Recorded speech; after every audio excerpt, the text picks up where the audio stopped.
I'm Max Brantley with the Arkansas Times on Friday, January 15th. The end of the week news includes perhaps the final day of the murder trial of Arron Lewis, accused of killing real estate agent Beverly Carter in an abduction attempt and kidnapping and ransom effort gone bad.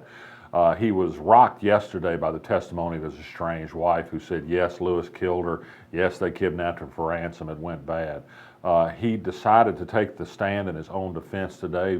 Typically, criminal defense lawyers will advise their clients not to do that. It hasn't gone well for Lewis. The prosecution has caught him in a number of inconsistencies, again sticking with his story that his wife is to blame for the death that happened while he was not around, although he talks in some detail about being present when they tried to dispose of the body and bury it in a grave in North Pulaski County.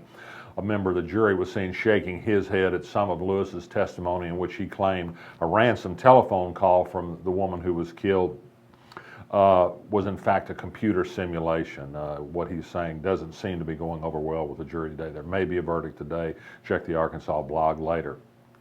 The death of Supreme Court Chief Justice Jim Hanna should be a time for remembering what a remarkable life he lived and what a good man he was. Instead, it's entered into politics. It's been revealed both by us and others that a segment of the court did not want to sign off on a routine per curiam order praising the judge, that it might be viewed as somehow supporting him in a dispute that was had over the court on how the same-sex marriage case was handled.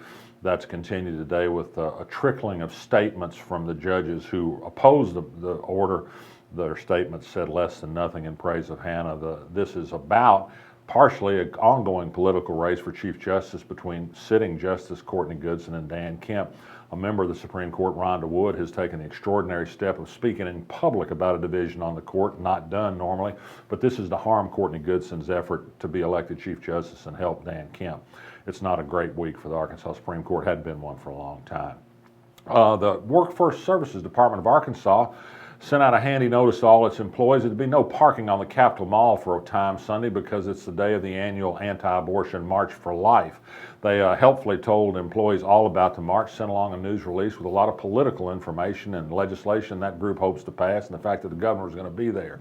A lot of people who received this viewed this as a none too subtle effort to get people to attend this march, since guess what, on Sunday there are not many people working in state capitol buildings. Workforce Services, oh no, this is just in the interest of those handful of employees who sometimes actually go down there on Sunday. Apparently this notice was sent out to other state employees as well, and well, if they get the message to go to the march, the more the better. I presume they also warn people about marches in favor of reproductive rights and gay rights and that sort of thing. We had some interesting information on the Arkansas blog today. A Freedom of Information Act request by a local man turned up the names of 132 people who are willing, they say, to pay $250 a month to be in that new private club, the 1836 Club, that State Senator Jeremy Hutchinson hopes to get started in the historic Packet House on Cantrell Road. You might want to look through our item on the Arkansas blog and see if there's anybody there you know. Big news today in the retailing industry. Walmart, the retail giant based in Arkansas, said that it's going to close 269 stores worldwide, 150 in the United States, 10 of those in small towns in Arkansas for the most part.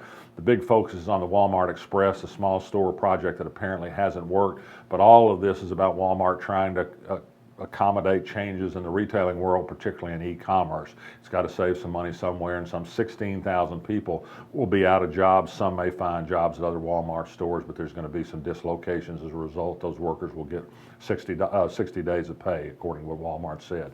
Federal judge yesterday signed off on a facilities plan for the new Jacksonville North Pulaski School District, although there are unanswered questions on elementary schools, but that district is going to go forward despite objections from lawyers for black parents who say the plan still discriminates against black students. I take note of action in Louisiana. The ACLU has filed suit there against Orleans Parish and the state for inadequate public defenders for people facing criminal trial. Readers of the Arkansas Times will know this is also a problem in Arkansas. A suit has not been filed here yet, but it's a possibility. The Constitution gives you a right to a lawyer when you're accused of a crime. The state's supposed to provide them. A lot of them aren't doing a very good job.